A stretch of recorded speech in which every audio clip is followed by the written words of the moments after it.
Irresistible Revolution. Sunshine Patriots need not apply for this fight against Marxism. Quote, these are the times that try men's souls. The summer soldier and the sunshine patriot will, in this crisis, shrink from the service of their country. But he that stands by it now deserves the love and thanks of man and woman.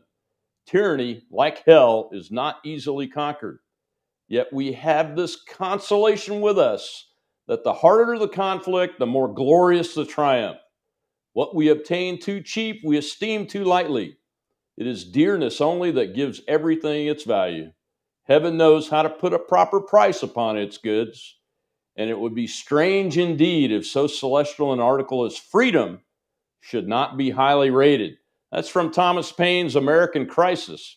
And today's guest's book begins with this quote, and it frames the current domestic situation in America today perfectly. And I'm not embellishing the situation, and neither is today's guest.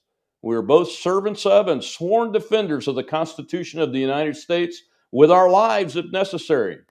Why is that important for the average American to know? As our guest states in his book, swearing an oath to defend the Constitution is really an affirmation that America was, is, and should remain worth defending. That means the strategy to deconstruct American history and rewrite it to fit the Marxist goal of dividing our people to destroy us from within eliminates the reason for the oath, and we should all be extremely concerned that we have extremists in our military and civilian leaders and military commanders even that support these divisive policies. Without the foundation of the oath of office agreed upon by all members of the military team, we have no team capable of fighting and winning the nation's wars. I'm pleased to welcome former U.S. Space Force Lieutenant Colonel, Commander, and now author of his book, Irresistible Revolution, Marxism's Goal of Conquest and the Unmaking of the American Military, Matt Lohmeier, as today's guest. Matt, my friend, welcome to the Rob Maness Show. Sir, it's a pleasure to be here with you. So you've never been on my show, so give my audience a quick update on where you're at, how your family's doing. My folks pray for you. They know who you are, but it's really great to have the opportunity to hear directly from you. Sure, thanks. Overall, we're doing well. I separated from active duty on the 1st of September this past year and moved my family to Idaho, and we've been enjoying life out here ever since. But as far as what I'm up to these days, since separating from active duty, I travel around the country and speak about the very things I suppose we'll probably talk about here on your show today. Mm-hmm. I'm also setting up my own show or podcast, the Matt Lohmeier Show. And so if you were to go to my website, you'll see an announcement. It's MatthewLohmeier.com about that show that's going to be starting, I hope, within the next week or two. And I'm also toying with the idea of actually creating a super PAC. And I've been in conversations for about a month about that. I'd considered running for office myself a few times as I anticipated my departure from active duty, and timing just wasn't right in my life. I've got a 5-year-old and a 3-year-old, and I'd really like to support somehow all of those people who are willing to throw their hat in the ring and continue fighting for our liberty. And so I'm trying to maximize the ways in which I'm doing that from where I sit, and potentially that's another avenue to do that. So in addition to those things, I join good people like you on your show to address these issues and hopefully educate a broader portion of the population about what we're facing.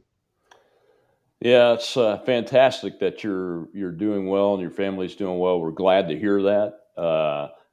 We can talk offline about super PACs. I have that experience and running for office at any time you ever want to. One of the things I do is try to mentor, especially veterans that are interested in being active in politics, because nobody really knew how to mentor me when I ran for office the first time, and it was an interesting learning experience, and I want to pass those things on to other people. So I got to ask you the obvious question: what the heck drove you to write this book? Well, you and I were talking just briefly before we jumped on the air. Writing a book I suppose probably for most people isn't something that would either be a natural uh, desire or line of thought. It wasn't for me, and I had spent time in academia on the Air Force's dollar and done quite a bit of writing there. And that experience, while it kind of tutors you somewhat, it surely didn't make me want to have any kind of an ambition to write a book myself. And so it was circumstances on the ground that drove the need or the desire to write a book. I'd gone into command in the summer of 2020. And shortly after arriving in command, I saw an activism, a political activism, a critical social justice activism, to be more specific, at the ground level, at my own base, that I recognized as having Marxist roots. And that's something I had studied quite a bit. And when I saw that and giving feedback to my chain of command, and even filing a formal complaint with the Inspector General's office of the Space Force, and awaiting for some kind of an adjudication of that complaint that would hopefully change what I was seeing at the ground level, and being disappointed in those outcomes, I was compelled to write this book, which I spent my free time while I was a commander, which, as you're aware, you don't have a lot of. But I spent evenings or very early mornings and weekends and took some of my own personal leave to write that book. And did that through the election season, the 2020 election season, and then published the book in May. But I wanted to describe not only how beautiful it is, how beautiful our country's founding values are and founding philosophy is, but also kind of tease out the history of Marxist revolutionary ideology as well, which I do through the better part of the middle part of the book. And then with that background or ideological underpinning, if you will, then talk about what it is that we're seeing specifically within the military. Because without understanding both the beauty of our own history and foundational values, and what tries to tear it down, on the other hand, Marxist ideology, you can't really fully appreciate just how dangerous some of this activism is that we're seeing both in broader American society, but also, unfortunately, that's being parroted by our young service members as they're encouraged by our senior leaders in the Defense Department by their own statements. And so just to point a finger and criticize senior leaders was never something I was interested in. In fact, I always tried to be respectful of our senior leaders, even despite their missteps. But you can't just point a finger and accuse them of wrongdoing without helping tease out some of the ideological underpinnings for the reader or the viewer, because it's only then that they'll appreciate just how rotten things are becoming. I really like the way you constructed the story in the book, and one of the things I wanted to ask you about, because I think it's important, that you spent a little time on two things. The first was the 1619 Project, explaining it and putting it in, and why it's important to understand what that document is, who wrote it, and why. And how do we, what I want you to talk about now is, why did you spend time on that particular project for our viewers? But more importantly, why is that project being accepted by some in our society, our American society, in your opinion? Yeah. Boy, there sure is a lot we could talk about here. And so let me share just a couple of things. At my own base, one of the things that we had seen that came from our base commander was a documentary. It's one of a number of things that we were asked to watch in preparation for what we called down days, in which we'd put aside our training responsibilities for our particular mission, which at our base was, and what I was doing, was space-based missile warning. And we were supposed to come to the table prepared to talk about systemic racism in society. And one of the things we were asked to watch was a documentary, the talking points for which came largely out of the New York Times 1619 Project. And so I thought, well, people don't know where where these talking points are coming from. They just know they're ugly, they're unsettling, they seem to conflict with what they've come to believe about our country and maybe sworn an oath to defend.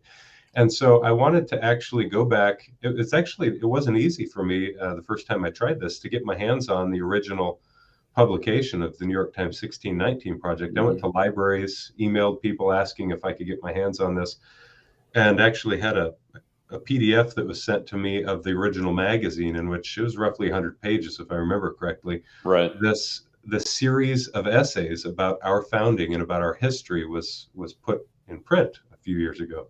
I went through all of that. I was looking for some specific items in there.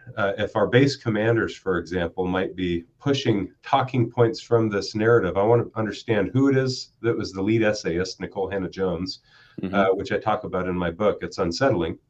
Yeah. She did I don't want to call it a study abroad or a kind of research internship over in Cuba to study their economic and healthcare systems, if that tells you even just the beginning point where she's coming from. Yeah. But I went through all of those essays.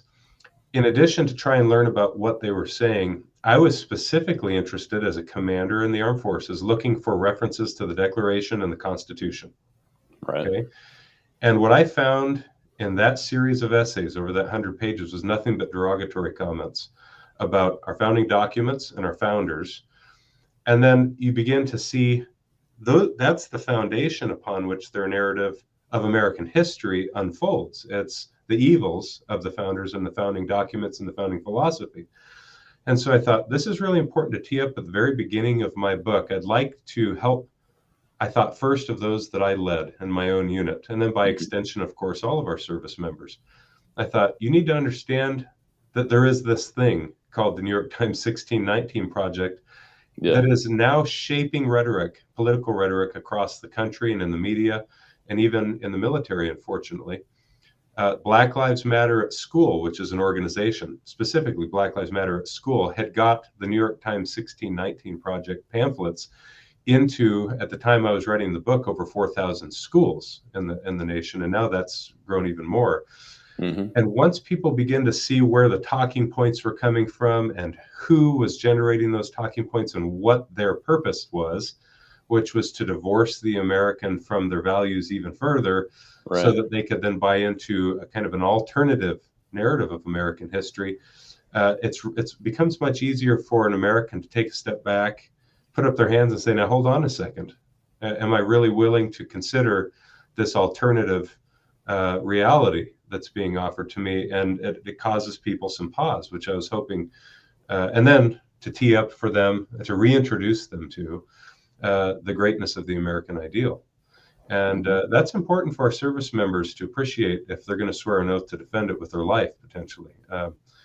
And I've had a number of service members reach out thanking me by email since then, saying, hey, I had no clue that thing even existed.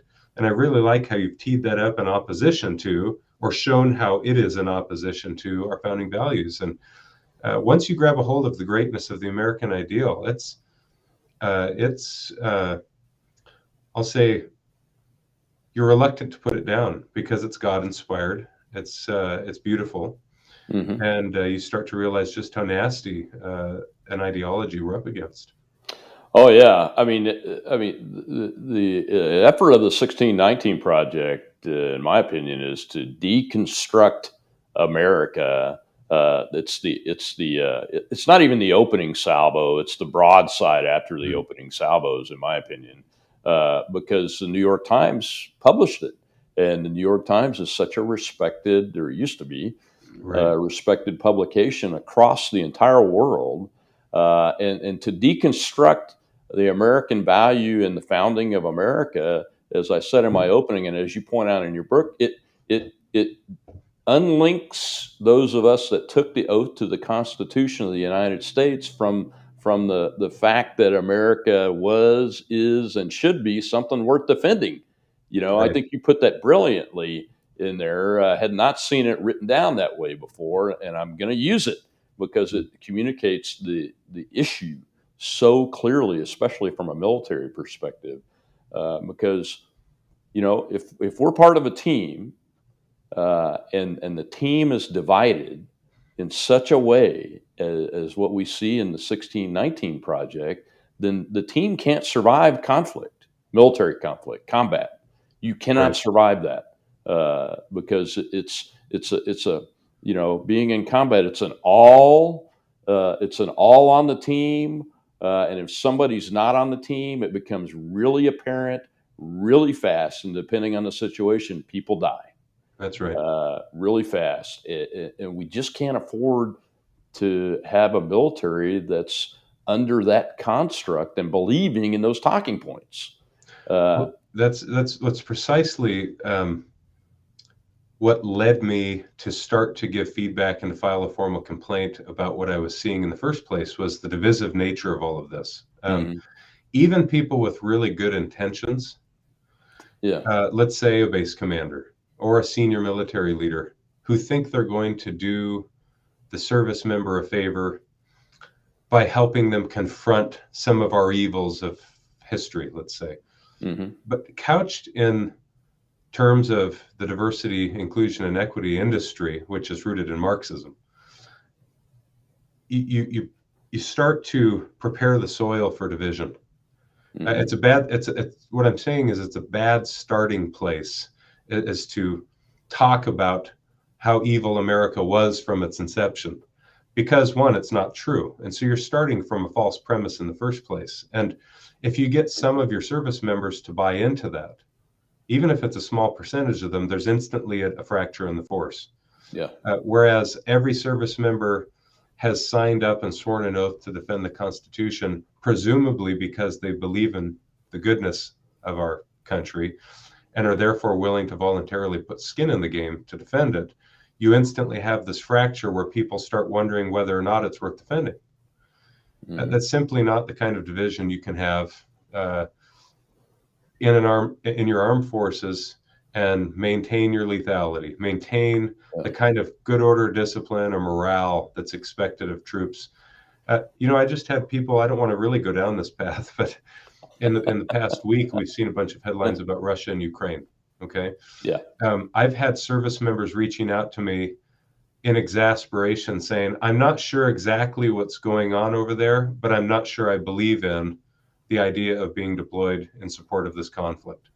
Hmm. That it sounds like we're going to be deployed in support of. And Yeah. a part of the problem that has caused, you see, even if it was a good idea for us to get involved in that, um, our military leaders have done our service members a disservice by focusing on wholly other things Yeah. in the past year or two, Hmm. like global climate change, COVID-19, and systemic racism.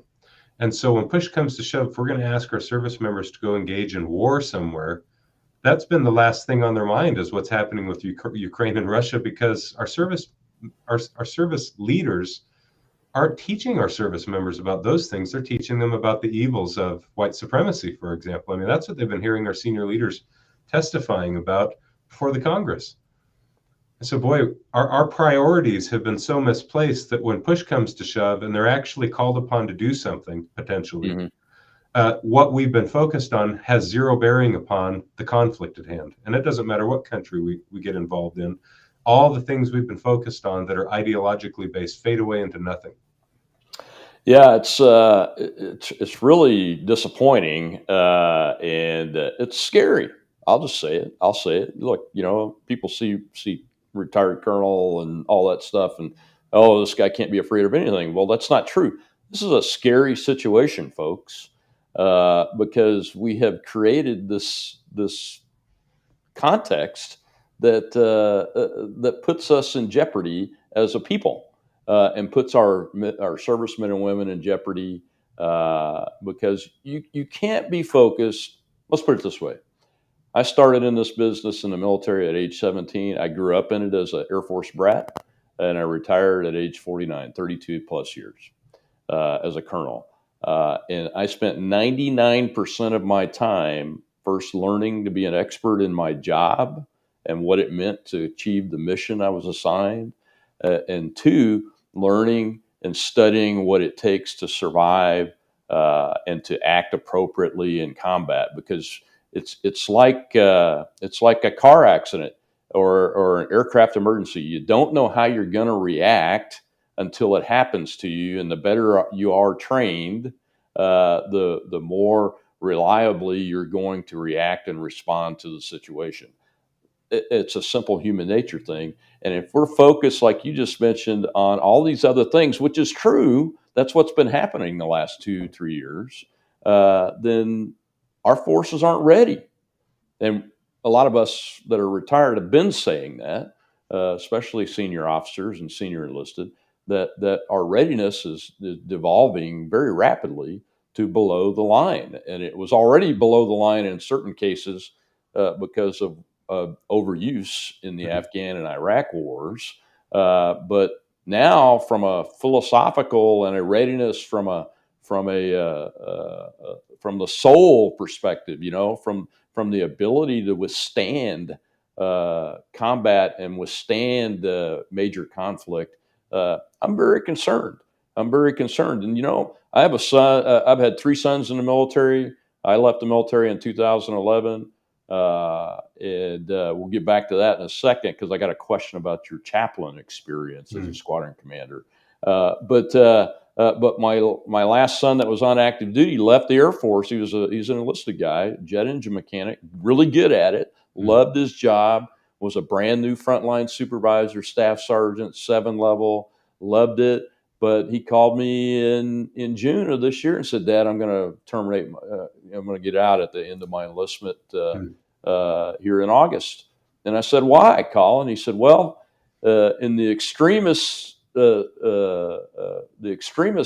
that the Secretary of Defense made the Air Force do and the services do last summer." He said, the last thing I was required to do in the training was lead my team in an exercise that at the end of the exercise, it highlighted that white males are the most privileged of all, and that everybody else is way back here. And it did it publicly. And it was embarrassing to the people on my team and to me, since he's a white male. It happens to be a white male. My stepson is. And he said, "That's a joke. That's not how you build a team. You don't show your people and focus on the fact that their differences and their backgrounds are keeping them from being successful." That's right. And he said, it's just a joke. And then over the year of the COVID response policies, he just said, I'm not going to put up with it anymore." And he's out and he's doing jet engine mechanic work. Good for him. And he's got a good job. But it's sad that a kid like that, a young man like that, who probably would have stayed till E9, That's right, because he loved that job, probably would have stayed till E9, looks at the situation and goes, "This is crazy." And, he even went into the Air Force Reserves after he got out because he wanted to continue to serve. But the reserves don't have apparently as much of the craziness going on at this point yet. So he decided he'd stay in the reserves and be ready. But it's just sad that young men and women like that are feeling that way, and we're losing them. Well, we are. We're having both retention problems.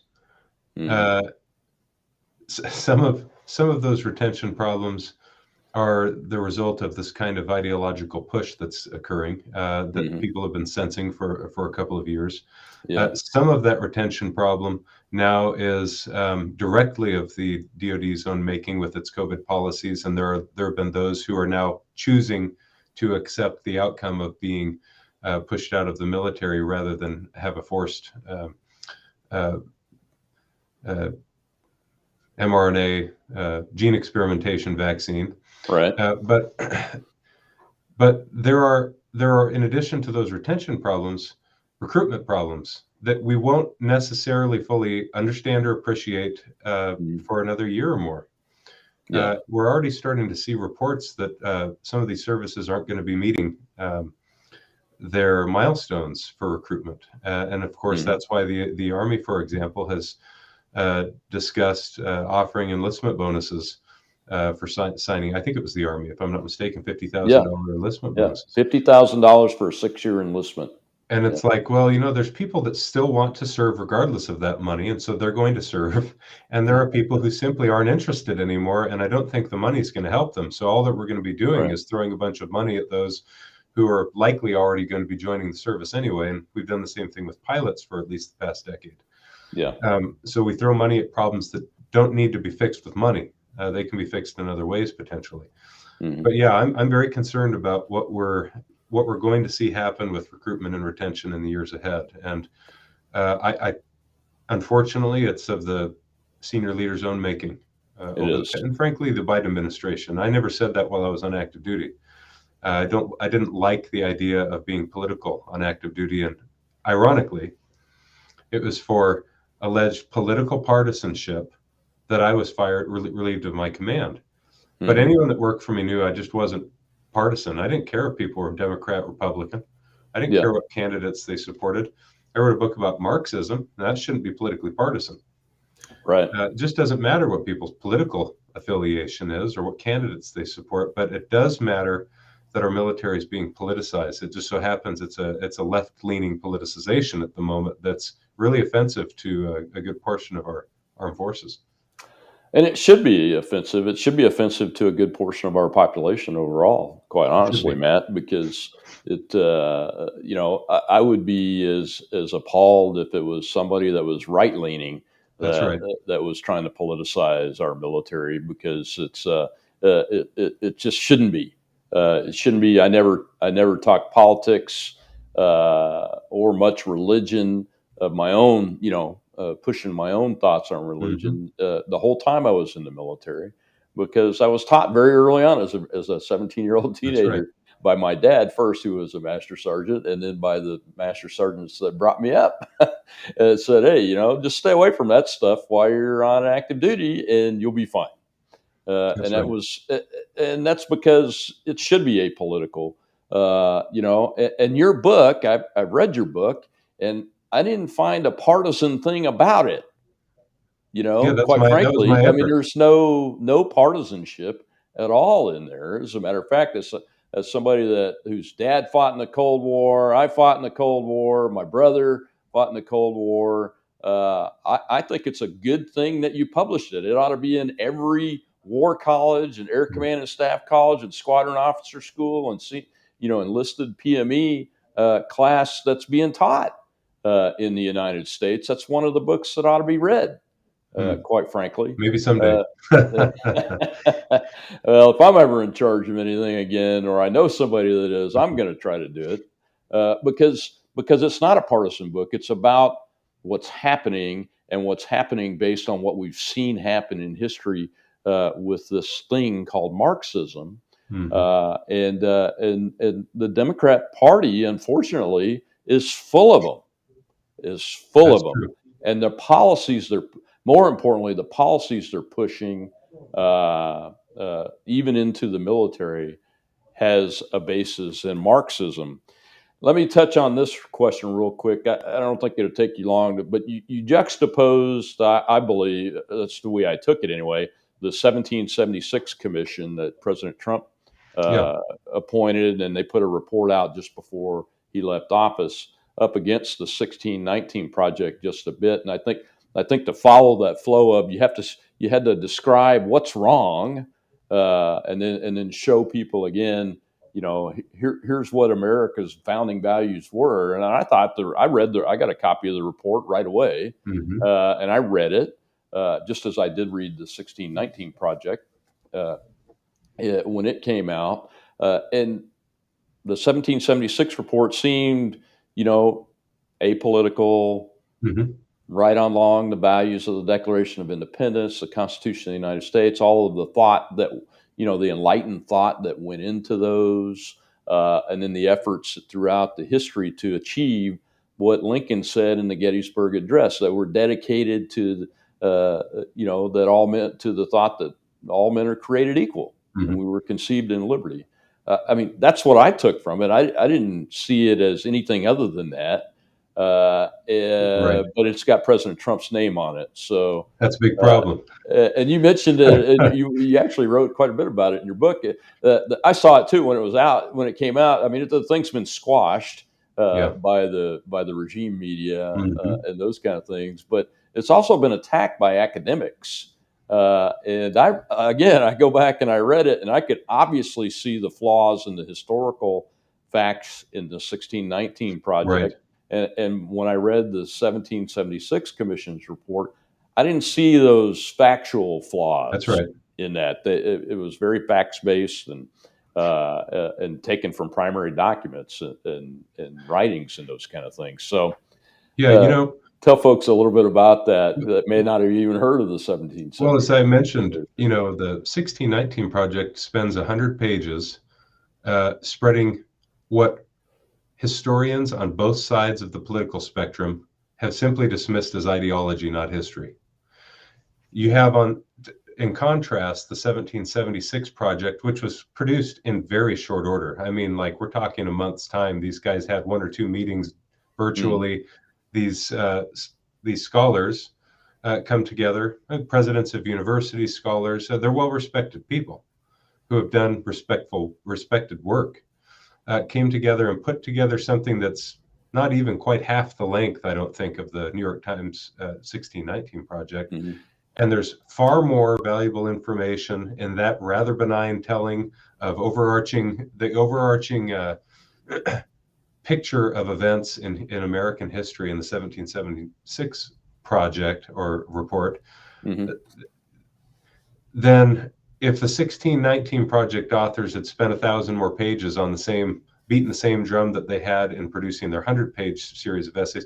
They couldn't have come close to communicating as much good information as was in that much shorter 1776 project. And the fact is, the moment that they produced that effort, the 1776 commission produced that effort and puts that information out there instantly, look, it wasn't the information that was demonized by the left or by the producers of the 1619 project. It was the character of the individuals who had written it, who, from what I can tell, actually have upstanding character. But it was an attack. It was an ad hominem attack on the individuals who are involved in the project. Mm-hmm. And frankly, their attacks were baseless. And it wasn't meant to be an overarching comprehensive history of America that was produced in the 1776 report. It was meant to be an introduction to the idea of America. And from in my view, not as an expert, I don't know what that even means anymore, the way we throw around that term, but as someone who's taken great interest in studying American history, it's a great work as a basic introduction to the idea of America's greatness. And it's not unduly biased. It doesn't, as its critics have claimed, gloss over the hard elements of American history or the unfortunate aspect. It's not intended to cover all of that. There's plenty of good history books that are written about all of those things. Yeah. And frankly, there's value in studying our difficulties in American history. But when you make them the primary focus of American history with the intent of demonizing and tearing down American history, that's when that focus becomes unhealthy. And I don't think the scholars that worked on the 1776 project had any intention of dispensing with the difficulties we face, but only learning from those things and building a better, more beautiful future based on what we've learned throughout American history. So I'd still recommend it. I've thought about this now since publishing my book for well over a half a year. I've re-looked at some of the presentation of material in that 1776 project, even as recently, I think it was yesterday. And I just think, they did a good service trying to combat what is clearly an Marxist ideological push for history. And we need more efforts like theirs. And those people continue to remain involved in one way, shape, or another to try and educate Americans about the truth about American history. Absolutely. And I appreciated your section on that because I haven't seen a lot of writing. Obviously, I've read it. I haven't done a lot of writing on it. I did some initial articles, if I remember correctly. But it's a great piece of work. You kind of touched on something that I'm not sure jumps out at the average reader in the book, and that is that we spilled a lot of blood and treasure exposing racist ideas and the idea of white supremacy and all that in the Civil War. so that we could get to a country from a law perspective of one of civil rights. But it took us 100 years, even after we killed 600,000 of us, to achieve equality, in a sense, after the Civil War, that dedicated to that idea that everybody's created equal. We even killed ourselves over it, and then we spent 100 years of back and forth and fighting over Jim Crow law and civil rights, and finally got to the civil rights legislation that was passed in the '60s and did away with segregation and all those things and everything. But it seems that and this caught my eye because you're the first person I've seen put it in a book. You said it seems that we're now we've repackaged those ideas and we're trying to sell it to ourselves as right. That's my own phrasing, but that's Right. that's the message I got when I read that part of the book, and I'm like, that's an interesting way to put it because it's true. It's Mhm. true. I mean, I see critical race theory. Critical race theory is just critical theory that came out of That's right. Frankfurt School, which is Marxist based. Hmm. Those are all theories of division to divide a population to conquer it, really, That's right. and make it eat itself from within. And I believe, as you I think do, based on your book, believe that that's what's happening now. But that packaging from Ibrahim Kendi, the lady that wrote the White Privilege book, Robin DiAngelo. good old D'Angelo, and which is on a lot of reading lists in academies and those kind of places, on general officers and admirals That's reading right. lists. It's unbelievable. But we need to know about it, and that it's wrong. But so that is really a repackaging of racism and supremacism. Thomas Sowell, I had for the longest time, there was this website that I had found, and it was like my top 20 favorite Thomas Sowell quotes of all time. And whoever Mhm. picked those quotes did such a good job. I kept that window up on my phone for months, and I Hmm. referenced several of those. But there was one of those quotes that Thomas Sowell, economist Thomas Sowell, had said at some point. I don't know what book it came from, but he said racism is only kept alive by race hustlers and politicians who profit from keeping it alive. Oh, he said racism is not dead, but it's on life support in this country. And then he said, it's kept alive by these politicians and race Mhm. hustlers. And I think that's about right.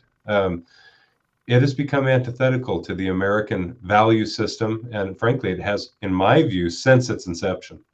But it Mhm. takes a long time for a nation to change its culture and view of something. And so there was a split Yeah. always early on. Um, and so I think Thomas Sowell is correct about that. I think that largely speaking, even though racism will always exist, it's antithetical to American values. It isn't necessarily even a permanent feature of American culture were it not for those who somehow profit by keeping that narrative alive. And that's exactly what we see taking place at the moment. Over the past couple of years, race has been weaponized in this country for political advantage. Oh, It's it sure has. terribly unfortunate. Yeah, yeah. And what really bothers me is that as time has gone on, I mean, I talk about it and identify this craziness that you do. I mean, lots of people much bigger than me have written books about it. You've done a great job with yours, especially to focus it on what it's going to do and what it is doing to the U.S. Armed Forces and those kind of things.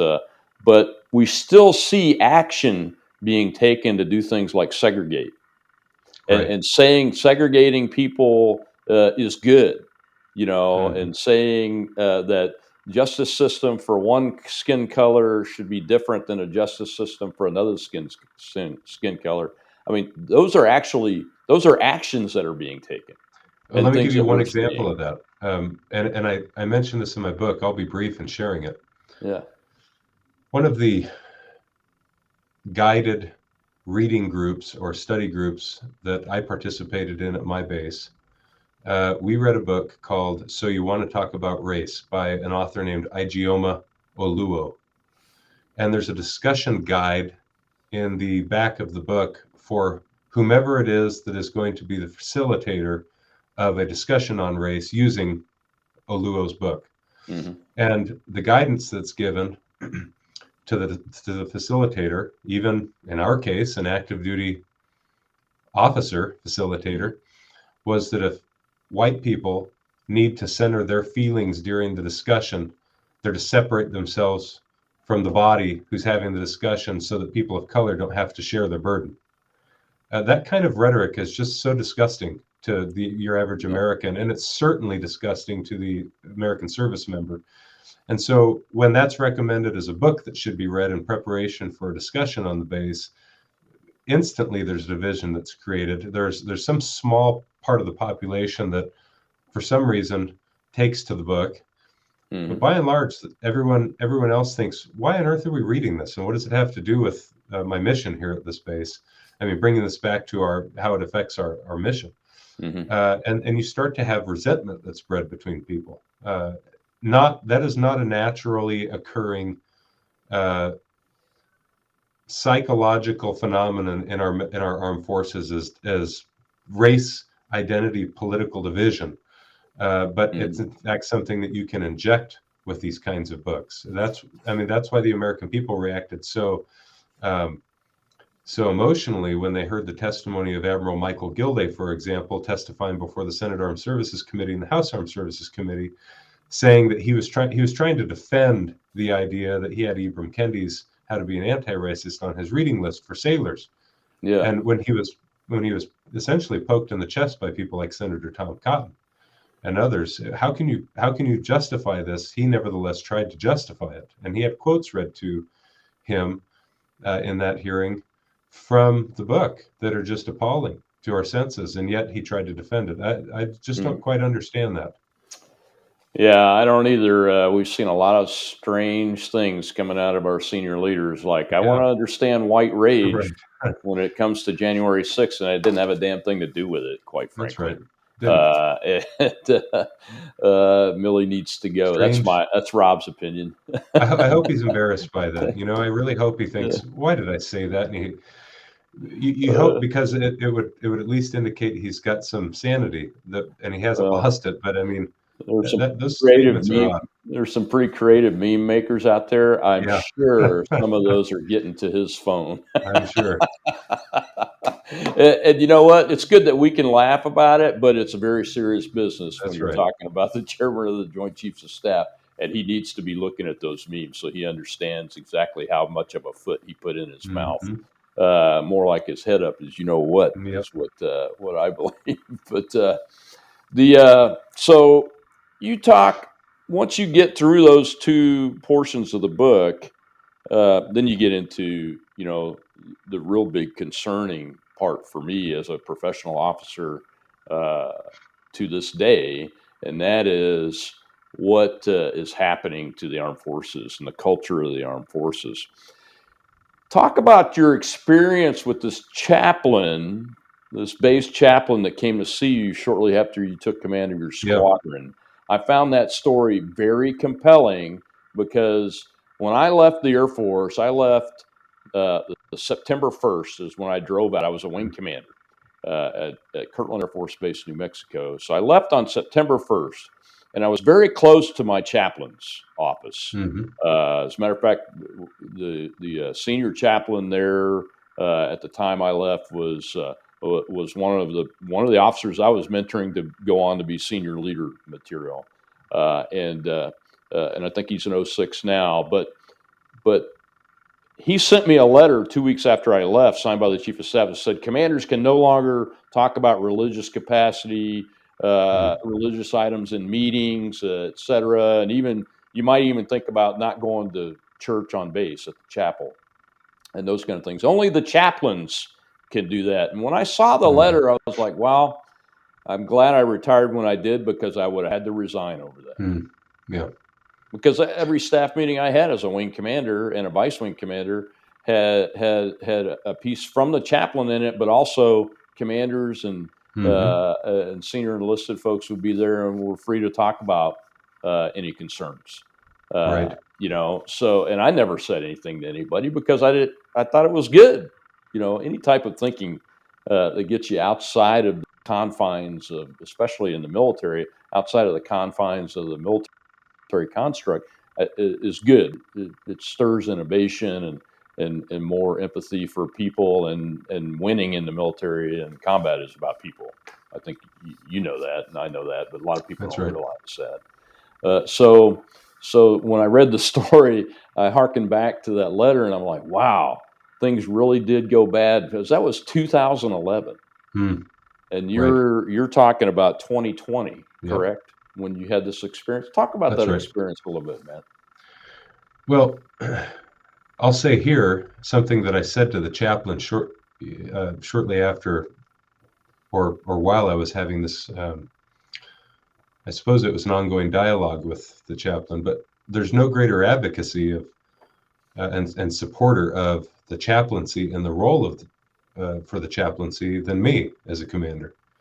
I would love and welcome a chaplain into our unit, and love and welcome for my young service members to participate in events at which the chaplain or the chaplaincy and helpers from the chapel were present. None of that was ever an issue. Of course, I'm a supporter of the chaplaincy, but what was happening? I had just shown up in command, and this very kind chaplain, and he genuinely was. He's a friendly guy. He's friendly to everyone, as I suppose you'd expect a chaplain to be. Showed up in my office to introduce himself. And when he came in to introduce himself, he explained that he'd recently been given his own office in one of my fellow squadrons. The fellow squadron commander had carved out an office space for the chaplain. And he was saying that the new chapel policy was that he would not have an office in or be working out of the chapel, but instead would embed in the operational unit. And he wanted to talk with me about that, and giving my service members his Race in America lecture series to help us talk about systemic racism and how we can overcome it. That was my first introduction. That all came out within probably the first 2 or 3 minutes of chatting with this friendly chaplain. And I expressed naturally some hesitation at what he was offering. I said, well, I'd like to schedule a meeting and sit down with you and talk with you about what it is that you're proposing to give in this lecture series. And so we did that. In fact, I had a meeting scheduled. It was probably several weeks later that I sat down with that chaplain. We had probably an hour and 15-minute conversation, if I'm not mistaken, maybe an hour and 30 minutes. But we got into some more depth in what it was that he was proposing we talk about as a unit. Again, I'm an ops unit. I do space-based missile warning. I'm happy to have the chaplain somehow integrate into my unit, but he needs to be there and support all of our service members, and he doesn't need to be an instrument of political ideology within my ops unit. And I explained to him that what I was hearing from him sounded to me an awful lot like political ideology. I asked him, what do you mean by systemic racism? He said, we need to fix systemic racism. I said, explain that to me. What is systemic racism to you? Now, these were buzzwords that people were throwing around in the aftermath of the death of George Floyd. And that's when I took command, was a few months after that. And so he hemmed and hawed for a minute because he was uncomfortable with my question. I pressed him further. I said, I'd like you to answer my question. And I'm not exaggerating when I say his answer was basically all whites are racist. That was his answer. And if that's not a direct quote, I'm probably only one word off. And I told him I didn't believe that, and that wasn't a problem that my service members have, and I didn't believe it was a problem we had in America. I also told him that political ideology wasn't welcome in my squadron. And he seemed really bewildered at my response. It was really surprising to me just how offensive my opposition was. And he told me he's heard about commanders like me, but had never met one. And to be honest, I don't think the guy meant any offense by that. He's just wearing his emotions on his sleeve. But the fact is, he was basically telling me, look, I've heard there's people like you who actually are part of this problem. And I simply didn't think I'd be running into any commanders like you at our base. But we had a very hard conversation for about an hour and 15 minutes. I was very brutally honest with him, as kindly as I know how to be, given what I heard him saying, and told him I expect him to be there as a confidential reporting source for all of my airmen, regardless of their race, their political affiliation, their religion. And I want them comfortable being able to go to him as a chaplain for any of their concerns, needs, regardless of what the topic was. And that one of my major concerns was that giving his lecture series that he was talking about solving a race in America problem, was going to alienate a certain part of my unit. And he said he didn't believe that would be a problem. I said he was wrong. So we got off to a rough start, and we were kindly to one another from that day forward. But there was always some tension, of course. And I invited him to events we were doing, and he would come, he would pray at the events that we were doing. And I also heard from my own service members, a couple of black airmen that worked for me, that he was holding minority-only lectures to discuss this race in America problem and how they can somehow continue to work with the whites in the unit despite their own prejudices. And Wow. I thought, man, this is not helpful. This is just not helpful. And so,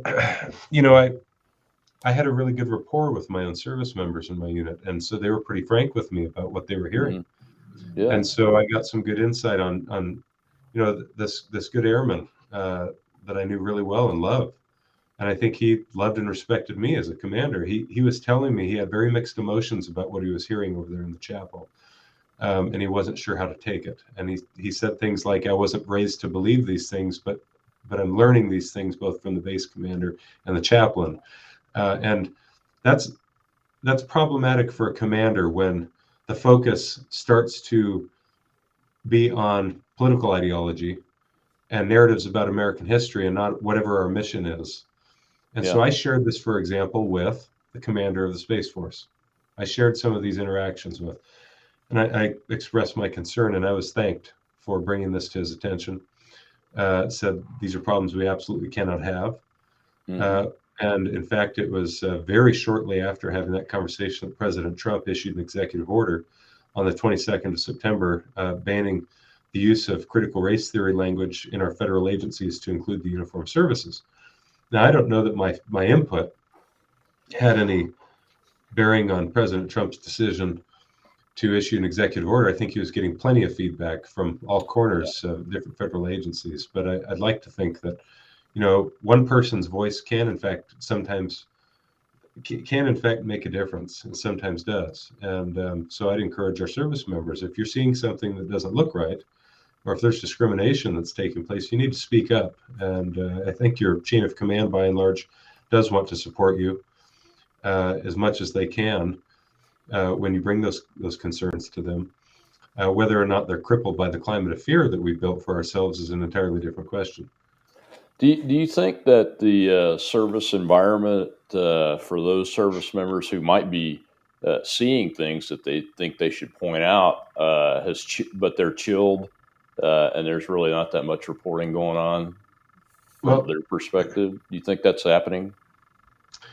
No, my sense at the moment is that our service members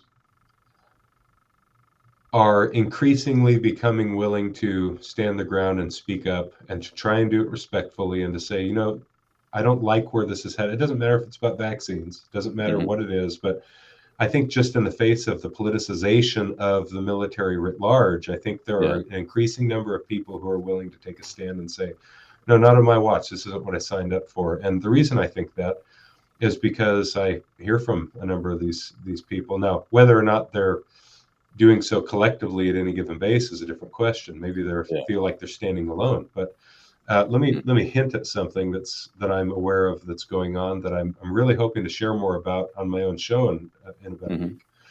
And without mentioning specifics, I'll say there are literally hundreds of pilots across all branches of the military who have been meeting together for a number of months now, trying to determine how it is that they can make a collective stand against what they feel are draconian policies in regards to the COVID mandates.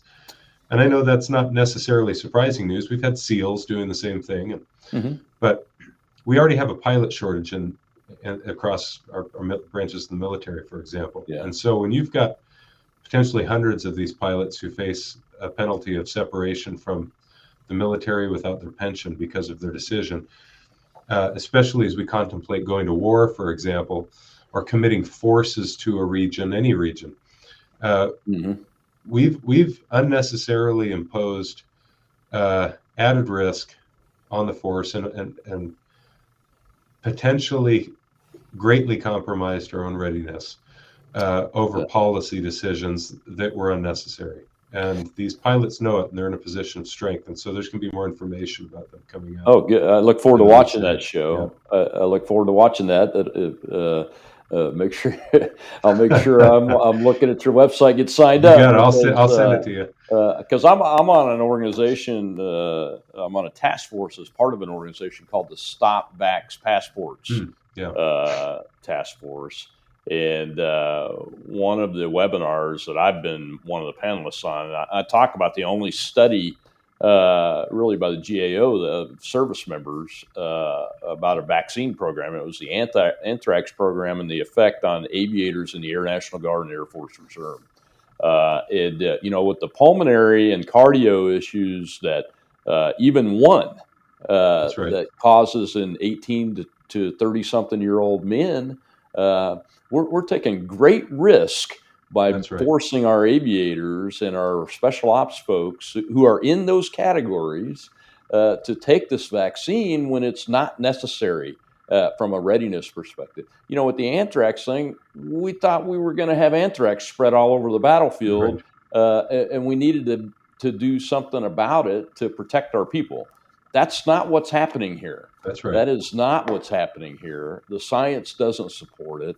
And I'm glad you're doing the show. I can't wait I'll record that and watch it and put that out because we've been talking about that on the Stop Vax Passports Task Force for a while now, the effect of this thing on readiness. And that's one of the areas that I've told people. I said, I guarantee you they're talking, and I was They right. are.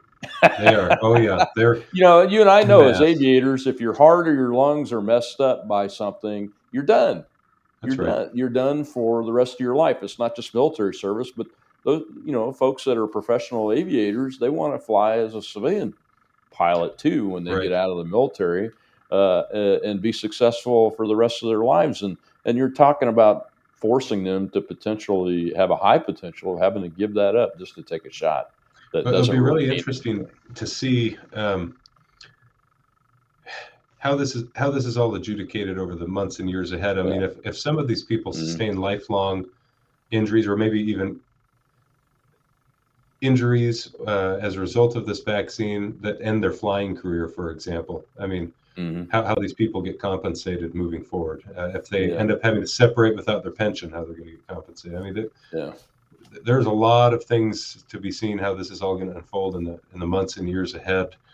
I just think I can't help but believe our senior military leaders who are currently in these positions will live with years of potentially regret at the decisions they were making. They're going to be in a real tough spot in the years ahead as they reflect back on all of the potentially unforeseen or unintended consequences of these policy decisions. But I think they're starting to see exactly what they've gotten themselves into, and it'll only be more clear with time.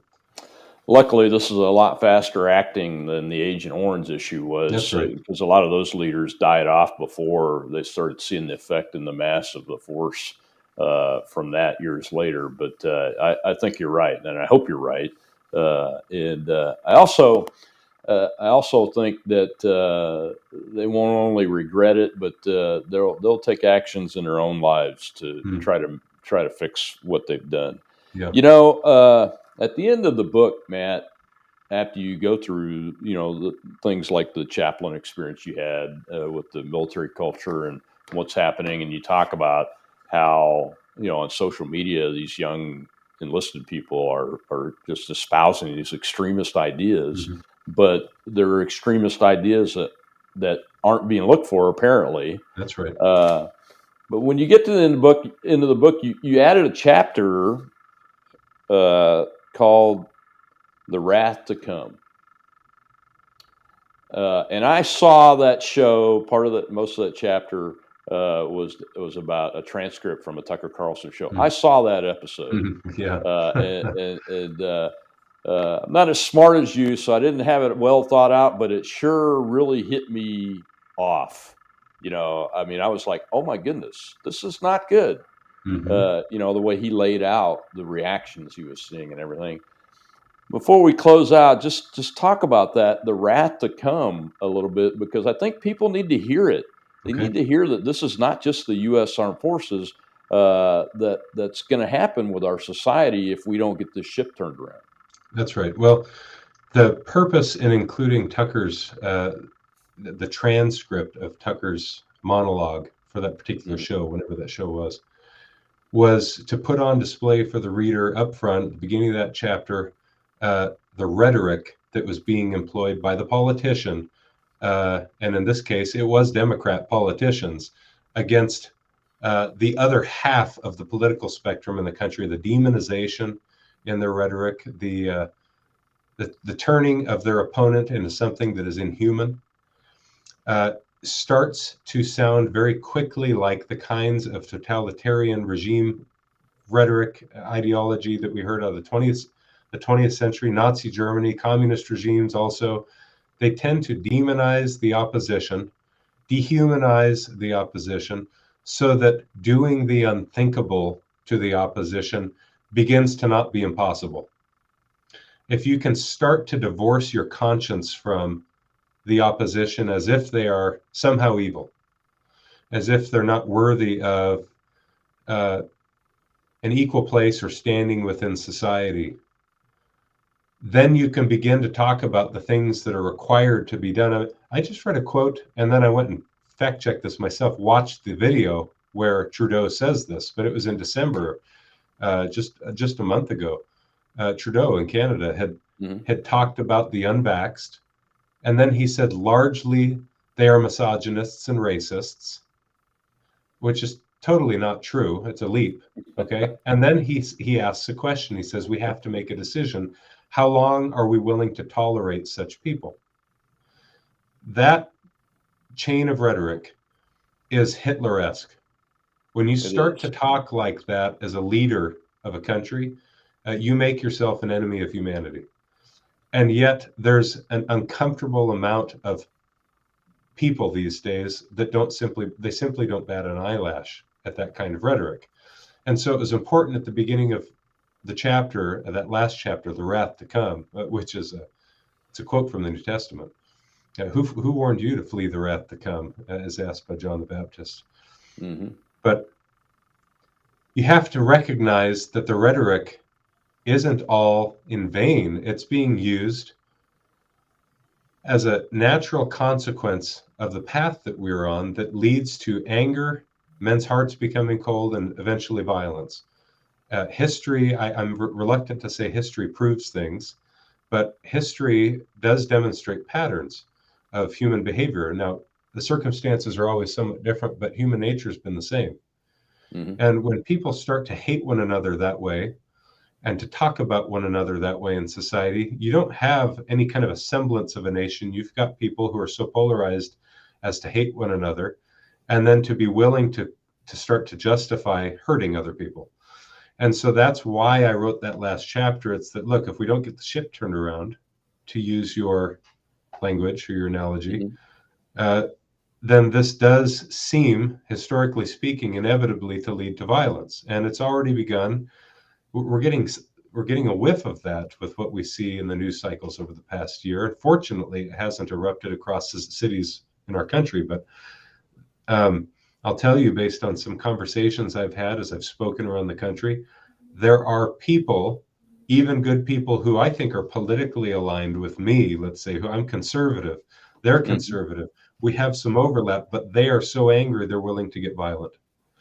And everywhere I've spoken, I've said that's not going to solve your problem right now, is to turn on your neighbor or to turn on a fellow citizen and think that violence is going to solve your problem. I'm not saying they're not justified in their feeling. There's maybe something to that, but I don't think that it's the answer to our problems right now. And so I'm very concerned about the possibility that we get to a point as a society where we're so filled with anger, hatred, visceral emotion, that violence becomes a natural next step.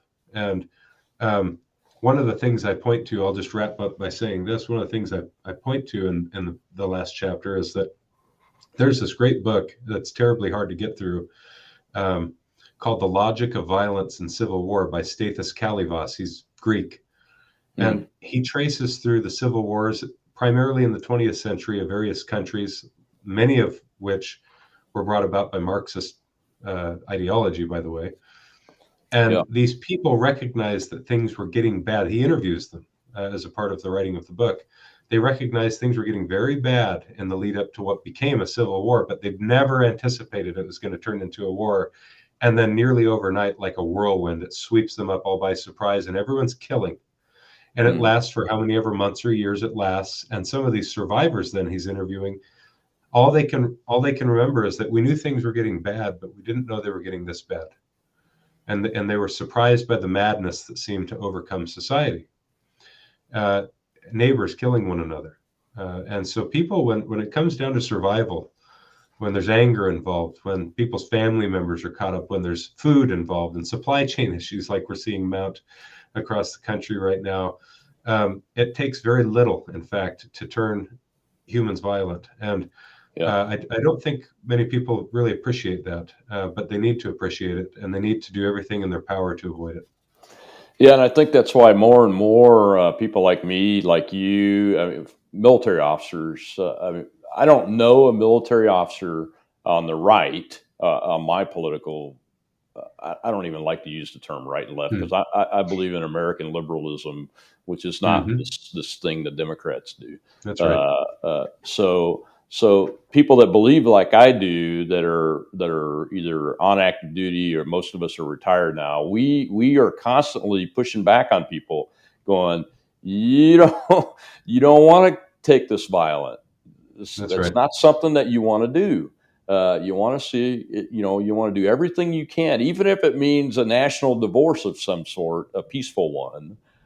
You want to do everything you can to prevent this from going violent, because if you think the American war between the states killed a lot of Americans, and I think that's the most in any war we've been in, with today's weaponry that's in the hands of the average American, it's going to be 10 times that. Be very bad.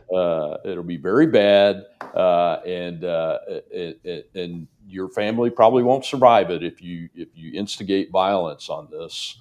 So the path to success is not one of violence. Every military person I know says that. But I'll be honest with you, there are some Army officers that are fundraising for a leftist veterans organization called Vote Vets that are pushing the insurrection theme and the racism theme and the subversion theme. That President of the United States Biden even said, "You're a subversive if you're opposed to my voting rights bill," which is not a voting rights bill. It's a federalization of all elections bill, and I oppose it. And it makes me angry that I'm being called a subversive and a racist, but it really gives me pause when I see 2- and 3-star Army generals, retired generals, signing fundraising letters saying half the country are terrorists, insurrectionists, and subversives. That's concerning, and that will be where the violence comes from. It'll be some people get so angry that they're gonna take off, and I guarantee you it'll be on the left if it does come. It'll start from the left, and then those of us that are in the middle will have to defend ourselves. And so we don't want to go there. We want to do this the American way, which is resolve our issues peacefully, but we have to do that based on the values that the founders created the country on, because that's the only thing that works. And I think that's one of the most important things your book really points out. If somebody actually sits down and takes the time to read it, Matt, is America was, is, and in the future worth defending. That's right. But it's only because of those values. It's not because of the bad things the country's done. We've worked hundreds of years to get through those to get to our goal, which is the idea that all men are created equal and they have equality of opportunity. And I thank you for coming on the show. Thank you for writing the book. I will share your book. I already have a couple times, but tell people one more time where they can find you on all your social media, website, and when's your podcast going to start? Sure. Podcast is coming real soon, but you can sign up in advance and receive notification on MatthewLohmeier.com. And you'll get a notice when that podcast kicks off. And I think there's going to be some really big information that I'm able to disseminate as early as episode 1. So I don't think you're going to want to miss it. And you can also find copies of my book there as well, MatthewLohmeier.com. All right, sir. Well, thank you very much. I appreciate it. I'll close out the show here, and we'll talk in a second. Thank you. Well, ladies and gentlemen, that's an American that has sacrificed for his country. And I wish we had one around every corner, behind every tree. And I think we do, actually. But a lot of them are asleep. So you can see Matt's book, Irresistible Revolution, right over my right shoulder. Get it on Amazon. He gave up everything to get this message out. And the message is true, it's factual, and it's the right thing to do. So let's support him. I'll share his podcast when it comes out. I think there's going to be some really good info based on our discussions there. So until next week, I'm Rob Maness. God bless you all, and God bless the United States of America.